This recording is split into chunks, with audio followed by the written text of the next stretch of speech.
शनि की साढ़े साती और ढैया, इतना भय होता है, व्यक्ति को लगता है न जाने कितनी बड़ी आफत आ पड़ी है। लेकिन क्या साढ़े साती और ढैया सिर्फ कष्टकारी होता है या इसके कुछ शुभ परिणाम भी मिलते हैं? साथ ही हम चर्चा आज ये भी करेंगे आज के वीडियोस में कि किन लोगों के लिए सर्वाधिक रूप से शनि की साढ़े साती कष्टप्रद होती है और किन लोगों के लिए यह शुभ फल प्रदाता बनता है। क्योंकि आपने बहुत सारे लोगों को यह भी कहते हुए सुना होगा कि शनि की साढ़े साती क्या आई कि या तो वारे के न्यारे हो गए, जीवन ही बदल गया। शनि ने इतना कुछ दिया कि जिसकी गुंजाइश नहीं थी, जिसके बारे में सोचा नहीं था। तो आखिर हम क्या माने कि जो साढ़े साती चल रही है, ये जो आ रही है, वो शुभ है या शुभ? साथ ही हम ये भी जानने की कोशिश करेंगे कि जो इसके पाया होते हैं, स्वर्ण पाया है, चांदी का पाया है, लोह का पाया है, ये तांबे का पाया है, ये कौन सा पाया शुभ होता है।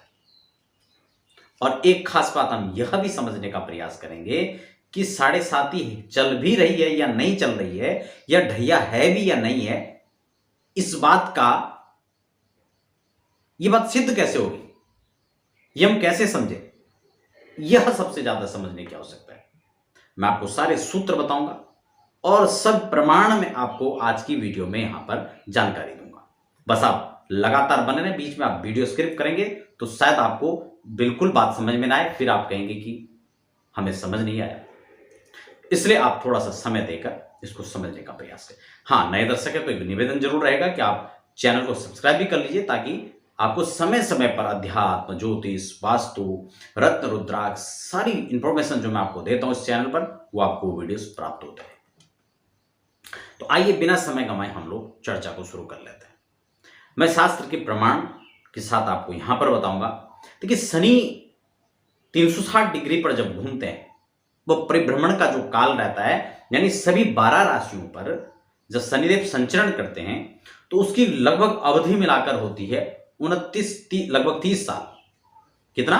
29 वर्ष, इसमें 5 महीने 17 दिन और लगभग 5 घंटे में इनका परिभ्रमण हो जाता है।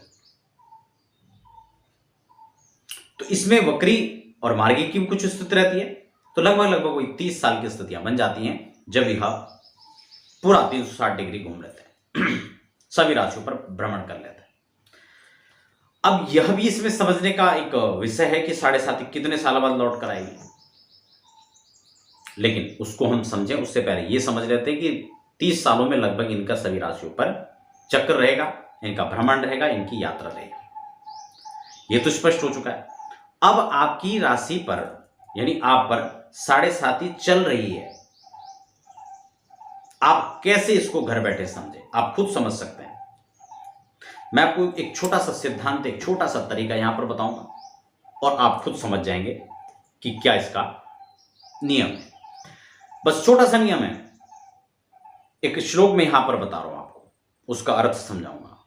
द्वादशे जन्मगे रासो द्वितीये च शनिश्चरः, यानी आपकी राशि जो है, जैसे कि मान लो आपकी मकर राशि है और अभी वर्तमान में मकर राशि पर ही शनि चल रहे हैं, तो यानी आपकी साढ़े साती चल रही है।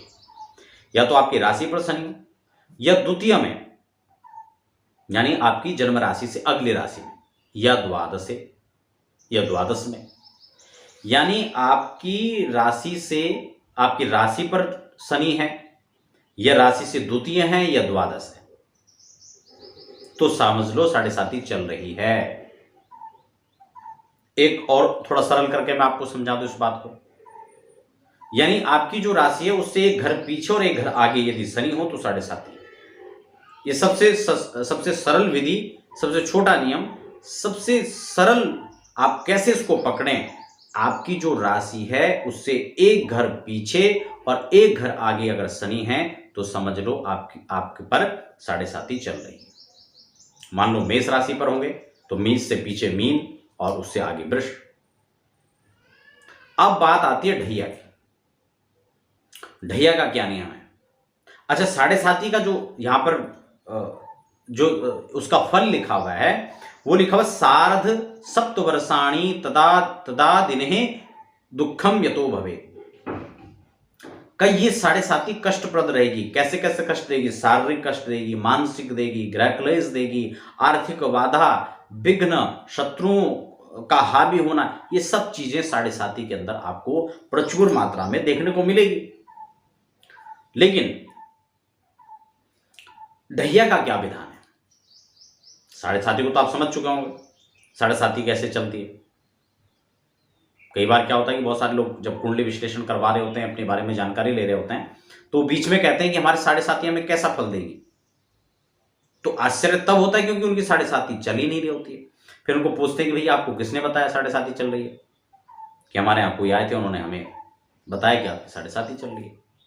तो बड़ा हास्यास्पद होता है, इसीलिए हमें उसकी जानकारी होनी चाहिए। आप घर बैठे समझ सकते हैं कि क्या 7.5 चल रही है या नहीं चल रही है। तो आज इस वीडियो में क्लियर हो जाएगा। अब हम बात करेंगे ढैया की। ढैया को कैसे समझेंगे, उसका भी यहां पर एक नियम है का लघु कल्याणी ढैया प्रददाति वे। इसको लघु कल्याणी ढैया भी कहते हैं, जो ढैया होती है। क्या कि रवि सुतो रासे चतुर्थाष्टमे। रवि सुत यानी सूर्य के सुत या तो चतुर्थ हो या अष्टम हो। कैसे? एक नियम है, व्याधिम बंधु विरोधम विदेश गमनम तथा क्लेश चिंतादिकम भवेत्। इसका फल क्या क्या होगा? का व्याधि होगी, बंधुओं से विरोध होगा, इष्ट मित्रों के साथ विरोध होगा, भाई बंधुओं के साथ में विरोध होगा, क्लेश होगा, कष्ट होगा, और विदेश गमनम, और विदेश यात्रा भी ऐसे काल में होती है। मैं अभी वह आपको समझाऊंगा कि किस किस को इसका लाभ शुभ मिलेगा और किसको इसका अशुभ फल मिलेगा, वह भी आपको नियम बताने वाला हूं। तो सबसे पहले आप इसको समझ लें कि गोचर में अपनी जो आपकी चंद्र कुंडली है, अगर वहां से गोचर में आपकी राशि से चौथे पर शनि आ जाएं, मान लो आपकी मेष राशि है, चौथे में आ जाएं, तो यह ढैया शुरू हो जाएगी। या फिर अष्टम में चले जाएं। आपकी चंद्र कुंडली है, आप उसको खोल कर देखें और आपकी चंद्र कुंडली के अनुसार आपकी राशि, आपकी कुंडली में कौन से भाव में वर्तमान में जो है शनि है, आप उसको देख लीजिए, आपको समझ में आ जाएगा ढैया है या नहीं। एक और सरल नियम आपको बता दूं ढैया देखने की, आपकी राशि से, ये तो आपने आपकी राशि की कुंडली बनाई, उससे चतुर्थ और अष्टम, समझ गए, गोचर में राशि से। अब जिस राशि पर शनि गोचर कर रहे हों, उससे अगर छठे और 10वें पर अगर चंद्रमा है तो फिर ढैया प्रारंभ हो जाएगी। ठीक है ना, ये नियम थोड़ा सस्ता सरल है, आप इसको समझिए। आपकी जिस राशि पर शनि गोचर कर रहे हैं, मान लो शनि मकर पर चल रहे हैं, तो मकर, कुंभ, मीन, मेष, वृष, मिथुन, छठी राशि पर चलेगा, और ये छठे के बाद 10वां, मिथुन के बाद कर्क, सिंह, कन्या, तुला, तुला पर चलेगा। इस हिसाब से ये वर्तमान को आपको वर्तमान का बता रहा हूं, यानी जिस पर शनि चल रहे हैं उस राशि से गिने, समझ गए, जिस राशि पर गोचर कर रहे हैं उससे मकर, कुंभ, मीन, मेष, वृष, मिथुन, छठी राशि, और उसके बाद कर्क, सिंह, कन्या, तुला, 10वीं राशि। तो इस हिसाब से आप इसको समझ सकते हैं। गोचर में छठे जिस पर शनि गोचर कर रहे हैं वहां से छठे और 8वें पर, छठे और 10वें पर होंगे, तो समझ लो आपकी ढैया प्रारंभ हो गई है। उसमें भी 2 प्रकार की जो ढैया है या जो 7.5 है, लौहपाद है और ताम्रपाद है, रजतपाद है, और तीसरा है स्वर्णपाद, चौथा है स्वर्णपाद। यहां पर स्पष्ट लिखा है कि लौहपाद, जो इसका लौहपाद है, लौह धन विनाश सर्व दुखम च कांचने है, ताम्रम च समता ज्ञेय, सौभाग्यम च रजते लवे। इसमें 2 ढैया, दो प्रकार के जो पाद हैं, 2 पाया हैं, वो शुभ हैं और 2 उसमें अशुभ है। अगर स्वर्ण पाया है तो यह कांचनम सर्व दुखम भवे, यह कष्टकारी पाया है। ये सुख देने वाली नहीं है। संपूर्ण रूप से परेशानी, पारिवारिक विवाद, समस्याएं, शत्रु का हावी होना, मानसिक पीड़ाएं, कष्ट, अनेक प्रकार के ब्लेम लगना, शत्रुओं से घिर जाना, ये तमाम प्रकार के आर्थिक समस्याएं, रोग, ये जो है स्वर्ण के पाया में आती हैं समस्याएं। अगर लौहपात की हम बात करें तो ये आर्थिक और शारीरिक मानसिक रूप से जो व्यक्ति को परेशान करती है। वहीं अगर ताम्रपात की बात करें तो ये शुभ मानी जाती है। इसमें व्यवसाय में तरक्की होती है, उन्नति होती है, अनेक प्रकार के मार्ग प्रशस्त होते हैं, बड़े लोगों से आपकी मुलाकात होती है, उनसे लाभ प्राप्त होता है, उच्च लोगों के साथ में आपको जो है आपका मिलन होता है और निरंतर रूप से जो है आपको धीरे धीरे सफलताओं का जो है प्रवेश मिलता है, यानी सफलताएं मिलती है उसमें। लेकिन एक चीज और भी है, ढैया 7.5 जब भी आती है, यानी शनि का जब भी शनि की बात आती है तो वहां पर शनि की शांति करनी चाहिए, उनका पूजन करना चाहिए।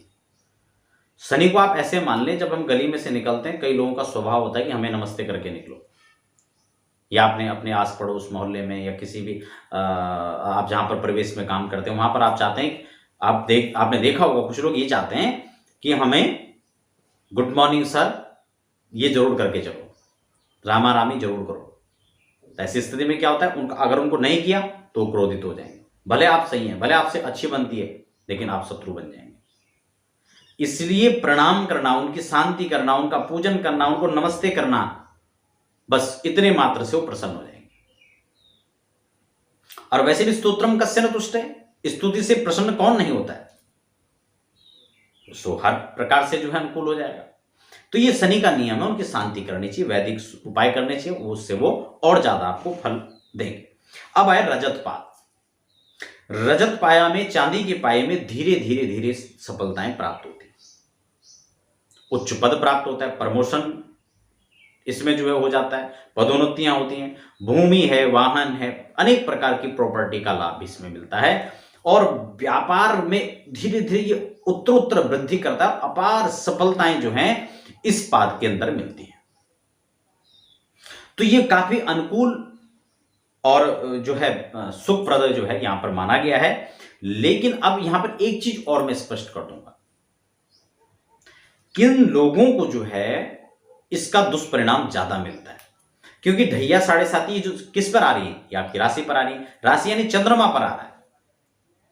और इसीलिए अगर जन्म कुंडली के अंदर चंद्रमा कमजोर है, चंद्रमा क्षीण है, चंद्रमा पापाक्रांत है, पाप ग्रह की युति में है, पाप प्रभाव में है, तो ऐसे में उन लोगों को 7.5 अत्यंत कष्टप्रद होती है, अथवा ढैया जो है कष्टप्रद होता है। और अगर चंद्रमा स्ट्रांग है, अगर चंद्रमा मजबूत है, तो ऐसे में 7.5 का प्रभाव या फिर ढैया का दुष्प्रभाव उन लोगों को ज्यादा कष्टकारी नहीं होता है। तो ये भी यहां पर समझने की बात है। दूसरा यहां पर क्या है कि कब कष्टप्रद होगा, मान लो उसकी दशाएं चल रही हैं, चंद्रमा की दशा आ रही है, राहु केतु का कॉम्बिनेशन बना हुआ है उसके साथ में, तो ऐसे में यह कष्टकारी ज्यादा होगा। अंतरदशा के अंदर चल करके आ गया, चंद्रमा वीक है, तो ऐसी स्थिति में जो है इसका दुष्प्रभाव ज्यादा झेलना पड़ेगा और जो समस्या है उसमें वृद्धि हो जाएगी। और वहीं शुभ ग्रह का जो है दशा चल रही है, शुभ ग्रह की दृष्टि है, तो फिर उसमें शुभ परिणाम जुड़ जाएगा। इस रूप से हम इसके फल को समझेंगे। अब अंतिम में हम चर्चा करेंगे उपाय की। 7.5 चल रही हो या ढैया चल रही हो, शनि का किसी भी प्रकार का प्रभाव दुष्प्रभाव चल रहा हो, तो आपको सबसे अच्छा है कि आपको लघु रुद्र का पाठ करवाना चाहिए। अगर आप खुद ओम नमः शिवाय रुद्राक्ष की माला से प्रतिदिन जपें, यह आपके लिए बहुत अच्छा उपाय है। और कोई भी आप जो अच्छा रुद्राक्ष है, ओरिजिनल रुद्राक्ष है, कोई भी मुख वाले आप धारण करें तो आपको बहुत लाभ होगा। रुद्राक्ष बहुत ज्यादा उलझना नहीं चाहिए। वैसे मैंने रुद्राक्ष की इंफॉर्मेशन के लिए बहुत सारी वीडियोस बनाए, आप उनको भी जाकर देख सकते हैं, कौन कौन सी राशि के हिसाब से पहनते हैं, क्या पहनते हैं। तो खैर बहुत ज्यादा आपको उसमें जानकारी के लिए तो आप समझें, क्योंकि जानकारी होगी तो आप उसमें ज्यादा उसको समझ जाएंगे आपको कौन सा धारण करना है, कैसे धारण करना है। तो इसलिए कोई भी रुद्राक्ष आप उसके लिए धारण करें प्रतिष्ठित करके, और लघु रुद्र का पाठ करें, ओम नमः शिवाय। क्योंकि कई लोग कहते हैं महामृत्युंजय जप रहे हैं, अच्छी बात है आप जपें, लेकिन मुझे पता है अगर संपूर्ण विधान से आप नहीं जप रहे हैं तो उसका फिर दुष्प्रभाव, मंत्र मसूदियां तो उसका कोई फल फायदा नहीं है। इसलिए जो भी करें, जितना भी करें, लेकिन वह उचित हो, अच्छा हो, सही हो, सटीक हो, इस रूप में आप करें। तो आशा करता हूं कि साढ़े साती और ढैया को लेकर जो आपके मन में चल रहे प्रश्न थे, तमाम प्रकार की जो जिज्ञासाएं नहीं होंगी या भ्रम रहा होगा, वह अब आपके दिमाग से दूर हो गया होगा। कदाचित जो है साढ़े साती या ढैया से घबराने की भी आवश्यकता नहीं है, उसको समझने की आवश्यकता है और उसके अनुसार ही आपको आगे बढ़ने की आवश्यकता है। आप उसके सुखद परिणाम कैसे लें, कैसे आपको आगे बढ़ना चाहिए, इन सब चीजों के लिए आप व्यक्तिगत रूप से अपनी जन्म कुंडली का परामर्श ले सकते हैं। यदि आप अपने हस्तलिखित जन्म कुंडली बनवाना चाहते हैं या अपना ज्योतिषीय किसी प्रकार से परामर्श लेना चाहते हैं, हमसे व्यक्तिगत रूप से इसके लिए आप मिल सकते हैं या फिर आप ऑनलाइन भी इसके लिए कंसल्ट कर सकते हैं, जिसके लिए आप हमारी वेबसाइट पर समय जाकर ले सकते हैं या फिर लगातार जो व्हाट्सएप नंबर फ्लैश हो रहे हैं, आप व्हाट्सएप पर भी समय ले सकते हैं और उसके लिए सविस्तार चर्चा करने के लिए आप अपने समय लेकर बातचीत कर सकते हैं। तो आशा करता हूं आज की वीडियोस आपके लिए काफी हेल्पफुल रही होगी, काफी नॉलेजेबल रहा होगा और ऐसे ही तमाम वीडियोस देखने के लिए अगर आपने अभी तक भी चैनल को सब्सक्राइब नहीं किया तो आप चैनल को सब्सक्राइब कर लीजिए और फिलहाल आप बने रहें, आगे भी ऐसी तमाम चर्चाओं को लेकर उपस्थित होता रहूंगा। फिलहाल दीजिए धन्यवाद, इजाजत।